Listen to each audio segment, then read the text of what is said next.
Comme il sera désormais fait chaque mercredi de la semaine à la Chambre basse du Parlement, la plénière du mercredi 13 novembre 2024 a été consacrée aux travaux de contrôle parlementaire à travers le traitement de cette question orale avec débat adressée à 3 membres du gouvernement, dont 3 au vice-premier ministre, ministre du Plan et coordination de l'aide au développement, Hélène Yambo Mbouizia, 3 autres au ministre d'État, ministre des Infrastructures et de Travaux publics, Alexis Guissaro Mouvouni, et une dernière au ministre de Mines, Kizito Pakapomba. Avant d'entamer le débat, le speaker de la Chambre basse du Parlement a précisé que le contrôle parlementaire n'a pas pour objectif de déchoir un ministre, mais plutôt de l'inviter à éclairer la lanterne publique sur une question donnée de la gestion faite par son ministère. Je voudrais, avant d'entrer en matière, préciser que cet exercice, contrairement à la rumeur, aux réseaux sociaux, au coup de fil reçu à gauche à droite, ne vise à faire partir aucun membre du gouvernement. C'est un contrôle parlementaire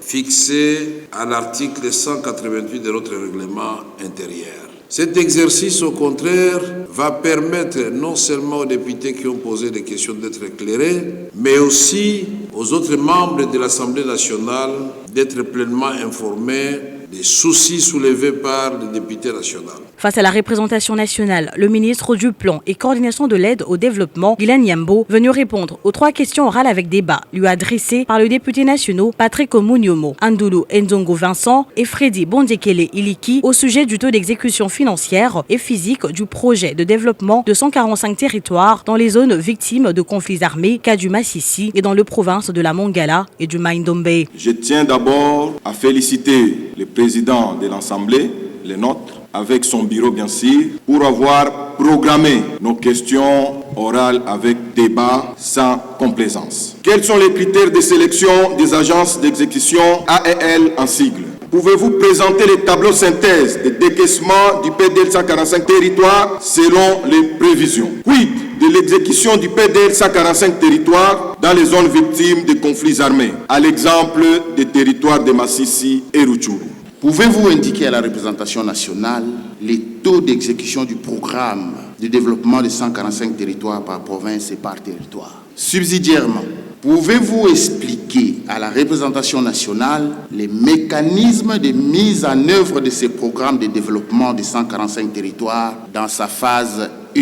Comment explique-t-il que les ouvrages soient encore à ce jour inachevés, soit non construits, bref, non livrables à la population? Est-ce un problème de financement ou de détournement des fonds? Quel est le niveau d'exécution du PDL 145 territoires en RDC, plus particulièrement dans la province de la Mongala? Pendant plus ou moins 2 ans et demi, combien d'infrastructures scolaires, sanitaires et bâtiments administratifs prévus, à savoir 13 pour Bongandanga, 10 pour Lissala et 8 pour les territoires de Bumba, ont été réalisés et remis aux bénéficiaires? Dans sa réponse, le ministre en charge du plan a évoqué un taux d'exécution financière de 58,49% contre un taux d'exécution physique de 32,48% sur tous les chantiers de la République qui comptent déjà 518 écoles construites sur le 1198 prévus et 59 bâtiments administratifs érigés sur le 145 prévus. La situation de la mise en œuvre sur le plan physique se présente comme suit. Sur le 1198 écoles prévues, 518 sont achevées, soit 43,23% de taux d'achèvement. Pour le centre de santé, sur le 787 centres de santé prévus, 276 centres sont achevés, soit 35% de taux d'achèvement. Sur les 145 bâtiments administratifs prévus, 59 sont achevés, soit 40,69% de taux d'achèvement. Le taux d'exécution physique moyen est de l'ordre de 32,11%. Le rapport d'état d'avancement des travaux fait état d'un déphasage entre le taux d'exécution physique et les taux d'exécution financière des différents marchés. Les causes de retard observées. Au-delà des problèmes d'ordre logistique liés à l'éparpillement des chantiers situés dans les zones enclavées à desservir essentiellement par des voies navigables et par des routes impraticables, cette situation s'est traduite par un retard dans l'exécution des travaux qui fait suite à un déficit managérial dans le chef des entreprises. Concernant maintenant la province du Nord Kivu, les deux territoires sont occupés par les forces négatives du M23, comme vous le savez. Parmi les raisons du retard constaté dans l'exécution de travaux du PDL 145 territoires, le ministre Guilain Yambo a évoqué en premier lieu le début tardif de travaux intervenus en 2023, alors que le lancement réel du PDL 145T a eu lieu en 2021. Il a évoqué ensuite la situation sécuritaire précaire dans certains territoires ainsi que le vol de matériaux destinés à ces travaux.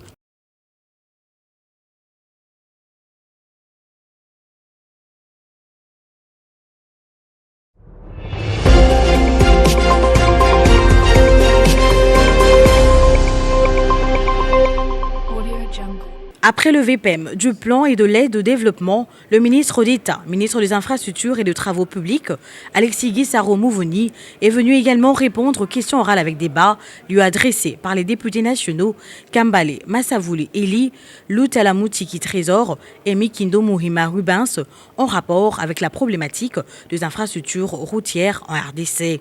Le cas du tronçon Bukavu, Mwenga, Kamituga, Kitutu et Kasongo, l'abandon de travaux de construction routière déjà lancés à l'instar du tronçon Kisangani, Komanda et Beni, l'impraticabilité de routes stratégiques mais non offrant en cette période où la République démocratique du Congo fait face à une guerre injuste d'agression lui imposée par le Rwanda.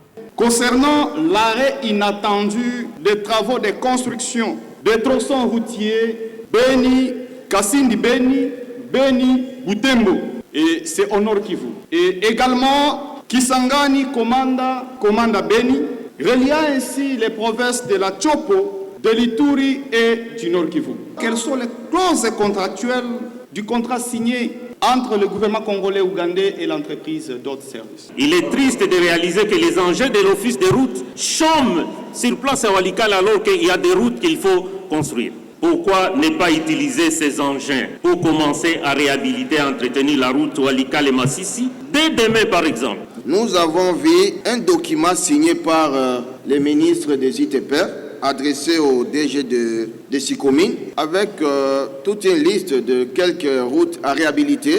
Nous avons vu même quelques instituts supérieurs sélectionnés. Nous avons vu même, Monsieur le Président, la réhabilitation, la construction de quelques terrains de foot. C'était sur base de quels critères qu'il avait sélectionné des écoles, des instituts supérieurs, des terrains de foot à la place de routes et surtout une route qui était promise par les chefs de l'État pendant sa campagne. Pour sa défense, le ministre d'État, ministre aux ITP, s'en est remis aux élus nationaux, autorités budgétaires, pour faire respecter la répartition et le décaissement du budget alloué à chaque ministère en sollicitant une maximisation du budget alloué à son ministère au vu du nombre de routes prioritaires à construire et à réhabiliter. Il a par la même occasion relevé le fait que certains travaux d'infrastructures routières sont commis à d'autres ministères sans l'appui technique du ministère des ITP. Je voudrais opportunément me servir de cette tribune pour faire un plaidoyer sans complaisance afin d'attirer votre attention en qualité d'autorité budgétaire sur l'inadéquation de l'affectation des crédits budgétaires face au déficit criant de connectivité routière auquel est confronté notre pays, eu égard à sa dimension de sous-continent. Ne dit-on pas que la route du développement passe par le développement de la route? Ou encore, là où passe la route, le développement suit. Cette réponse a laissé cours à plusieurs autres questions en rapport avec la mauvaise qualité de routes construites par les Chinois en RDC. Je voudrais poser une question ici, honorable président. Puisque nous l'avons appris ici que cette route Kananga-Kalamambouji a été placée sous le financement du Sicomine. On nous a appris que pour la première étape, 40 millions ont été décaissés. À Kananga, le ministre des ITPR a annoncé à la population que cette route devrait prendre plus ou moins 32 mois. Honorable Président, je voudrais ici que le ministre nous explique par quel mécanisme cette route pourra se terminer en 3 ans, puisque nous savons tous que le SICOMIN dispose pour toute la RDC 300 millions par an et que le coût total de cette route Kananga-Mambouji, c'est pratiquement 300 millions. La ville de Kinshasa est devenue un éléphant mort qui mérite guérison. Et à regarder de fond, la ville-province de Kinshasa ne se développera jamais tant qu'elle n'a pas été démembrée. Je propose qu'au lieu de regarder le seul gouverneur de la ville, réfléchissons comment on peut avoir 4 mairies dans la ville de Kinshasa. Et ces 4 mairies, comment les répartir? Un Mukongo à la tête d'une mairie, un Mungala à la tête d'une mairie, un Moussouaïl à la tête d'une mairie. Est-ce que notre ministre des ITPR peut nous dire aujourd'hui, quand il lance les travaux des différents tronçons, lorsqu'il pose la première pierre pour lancer les travaux, est-ce qu'il a déjà avec lui une enveloppe pour financer tous ces travaux, ou bien il donne juste un mot d'ordre, comme lui-même l'avait dit ici lorsqu'il va se rendre à Mwenga ou à Chabunda? À son arrivée, il donnera un mot d'ordre et les travaux vont commencer.